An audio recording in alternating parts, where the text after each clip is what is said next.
नमस्कार दोस्तों, welcome back to curiosity for the daily dose of Indian football. And सबसे पहले बात करते हैं सुनील छेत्री के बारे में। तो यहाँ पे द स्पोर्ट्स स्टार, जो कि एक इंडिया में काफी रेप्यूटेड मैगजीन है फॉर दी स्पोर्ट्स, जो कि द हिंदू की ओर से पब्लिश होता है, उन्होंने भाई यहाँ पे अपनी जो इस महीने की जो यहाँ पे कवर स्टोरी और कवर पेज के लिए यहाँ पे भाई सुनील छेत्री को यहाँ पे फीचर किया आफ्टर द सक्सेस ऑफ साफ एंड इंटरकॉन्टिनेंटल। तो ये भाई इंडियन फुटबॉल के लिए और इंडियन फुटबॉलर के लिए बढ़िया बात है कि भाई इंडियन फुटबॉल भी अब लाइमलाइट में आने लगा है और मेन स्ट्रीम में आने लगा है, और इतने रेप्यूटेड क्या बोलते हैं कि स्पोर्ट मैगजीन में हमारे इंडियन फुटबॉलर्स को वो फीचर करने लगे हैं। तो इट्स अ ग्रेट साइन। उसी के साथ उन्होंने जो उनको इंटरव्यू दिया है उसमें इंडियन फुटबॉल के रिगार्डिंग काफी ज्यादा उन्होंने इंडियन फुटबॉल के फ्यूचर के बारे में बात की है, जिसमें सबसे पहले तो सुनील सर ने यहाँ पे आईएसएल एंड आई लीग के बारे में बोला कि पिछले 10 साल में जब से आईएसएल आया है तब से यहाँ पे नो डाउट इंडिया में जो क्लब फुटबॉल का जो कल्चर है वो डेफिनेटली बढ़ा है। लेकिन उन्होंने ये भी बोला है कि मैं तो अभी भी चाहता हूँ कि इंडिया इतना वास्ट मतलब डेमोग्राफी वाला कंट्री है, तो उसमें ऑब्वियसली मैं चाहता हूँ कि आईएसएल में भी 20 टीमों और आई लीग में भी 20 टीमों की, जहाँ पे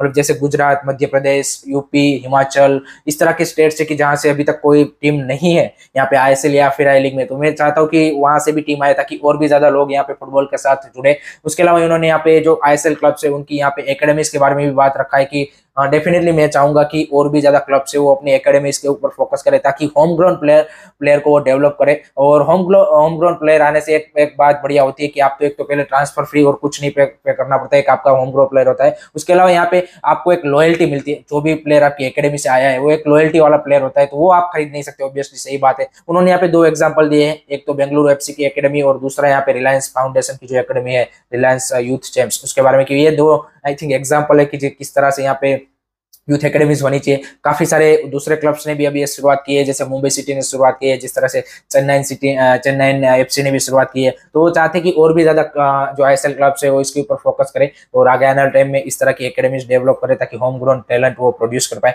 उसके अलावा यहाँ पे उन्होंने जो पुराने टूर्नामेंट्स है, दुरान कप, रोवर्स कप्स, जिस तरह से रिवाइव हुए, संतोष ट्रॉफी जिस तरह से रिवाइव हुआ है, उसके बारे में बोला है कि डेफिनेटली हमारी जो कल्चर हिस्ट्री है, जिस तरह के टूर्नामेंट है उनको रिवाइव करना चाहिए, और उसमें से एक दो टूर्नामेंट को हमें क्या बोलते हैं कि प्रीमियम टूर्नामेंट बनाना चाहिए कि जिसमें मतलब जैसे लास्ट सीजन जैसे हीरो सुपर कप में क्या बोलते हैं कि एएफसी कप का स्पॉट दिया गया था, तो इस तरह का कुछ आपको एक आध दो टूर्नामेंट प्रीमियम टूर्नामेंट बनाने चाहिए। और दूसरे जो हिस्टोरिकल टूर्नामेंट है उसमें आपको क्या बोलते हैं कि आईएसएल क्लब्स की जो अंडर 23 टीम्स है उसको यहाँ पे बुलाना चाहिए ताकि उन प्लेयरों को भी मौका मिले, और जो जो आपका क्या बोलते हैं कि कल्चरल हिस्टोरिकल जो कप टूर्नामेंट है उसकी जो एक लेवल है वो भी बनी रहे। तो ये कुछ उन्होंने सुझाव दिए। उसके अलावा यहाँ पे उन्होंने पीओआई प्लेयर के बारे में काफी इंपॉर्टेंट स्टेटमेंट दिया है। वहां पे उन्होंने बोला है कि मेरा तो सिंपल सा मानना है कि पीओआई प्लेयर्स आने का मतलब यानी कि आपका शॉर्ट टर्म फिक्स। उन्होंने बोला कि अगर आपको शॉर्ट टर्म सक्सेस चाहिए, डेफिनेटली अगर कोच को लगता है कि ये पीओआई प्लेयर आके मेरी टीम को एक लेवल अप लेके जा सकते हैं, देन डेफिनेटली लाना चाहिए। लेकिन उन्होंने बोला कि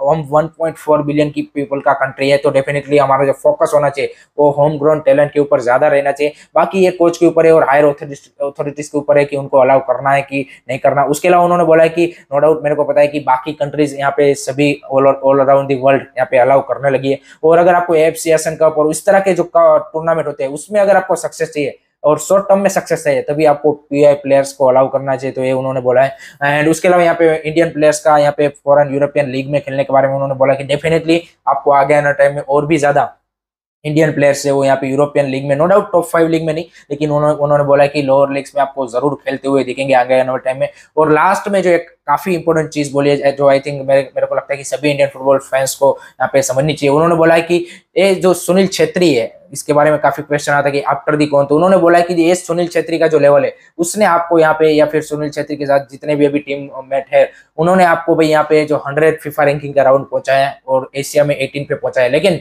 अगर इंडिया को यहाँ पे एशिया की टॉप 10 में जाना है देन आपको सुनील छेत्री से बेटर क्वालिटी वाले प्लेयर चाहिए, तभी आप एशिया की टॉप 10 में आ सकते हो। और मेरे को लगता है कि ये बिल्कुल सही आपका मतलब आई थिंक उनका असेसमेंट है कि भाई आपको अगर हायर लेवल खेलना है तो आपको और भी ज्यादा बढ़िया प्लेयर्स चाहिए, और अगर आपको एशिया की टॉप 10 में जाना है तो इंडिया को और भी ज्यादा अभी तो डेवलपमेंट करने की जरूरत है। उसके बाद moving on to the second news is obviously regarding the Asian games update. तो एशियन गेम्स में फिर से भाई कल एक मीडिया रिपोर्ट ने यहाँ पे फिर से अनाउंसमेंट किया कि भाई यहाँ पे क्लियरेंस मिल चुका है, जो कि अभी तक नहीं मिला है। आज मंडे के दिन आज के दिन यहाँ पे एएफएफ अपना फाइनल प्रेजेंटेशन रखने वाली है स्पोर्ट्स मिनिस्टर के सामने, और कल तक यहाँ पे फाइनल डिसीजन आ जाएगा क्योंकि कल 25 जुलाई भी है, 26 को आपको नाम वापस लेने का लास्ट डेट है। तो यहाँ पे कल आपको फाइनल डिसीजन यहाँ पे मिल जाएगा कि क्या इंडिया यहाँ पे पार्टिसिपेट कर रही है या नहीं कर रही है। Moving on to the next news is regarding guys obviously ISL. तो आईएसएल में भाई जो चैंपियनशिप बैच होता है, जो लास्ट ईयर की विनर होती है, उनकी जर्सी में आपको नेक्स्ट सीजन देखने को मिलता है। तो इससे पहले ये होता था कि ये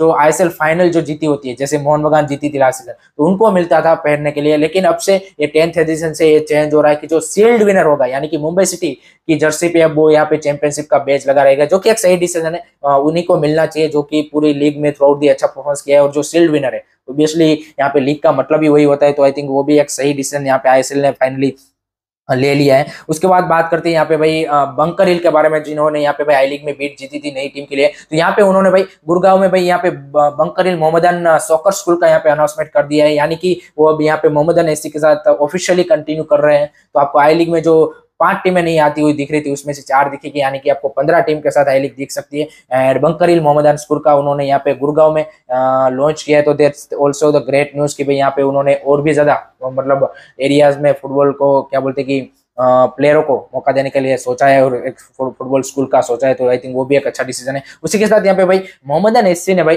उनके जो 7 मणिपुरी प्लेयर्स थे, उनको हम सबको पता है कि मणिपुर में वायलेंस चल रहा है, तो उनकी फैमिली के साथ यहाँ पे कोलकाता में उनको यहाँ पे शेल्टर दिया है। तो it's a great gesture from Mohammedan SC. I think सभी को आई थिंक जिस तरह से भी हो सके। उसके अलावा यहाँ पे तमिलनाडु गवर्नमेंट ने भी भाई जितने भी एथलीट्स है एशियन गेम के लिए प्रिपरेशन कर रहे थे, उनको यहाँ पे मणिपुर के थे, उनको यहाँ पे जो तमिलनाडु की गवर्नमेंट है उन्होंने बोला है कि आप तमिलनाडु में आइए, हम आपको प्रॉपर फैसिलिटीज देंगे, क्योंकि हम सबको पता है कि मणिपुर में तो अभी वो सिनारियो नहीं है कि वहाँ पे प्रैक्टिस हो सके। तो ये भी एक अच्छा यहाँ पे जेस्चर है।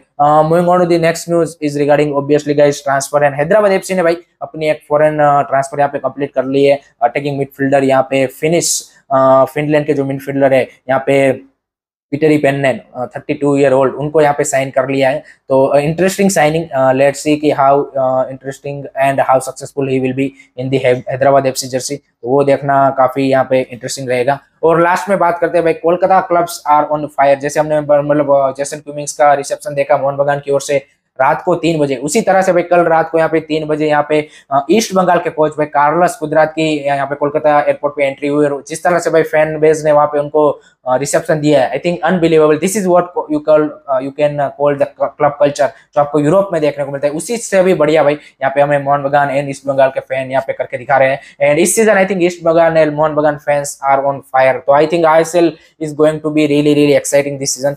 तो that's it regarding guys Indian football news, and I hope कि आपको वीडियो पसंद आया हो। Keep supporting Indian football, don't forget to like share subscribe curiosity. Jai Hind, जय भारत।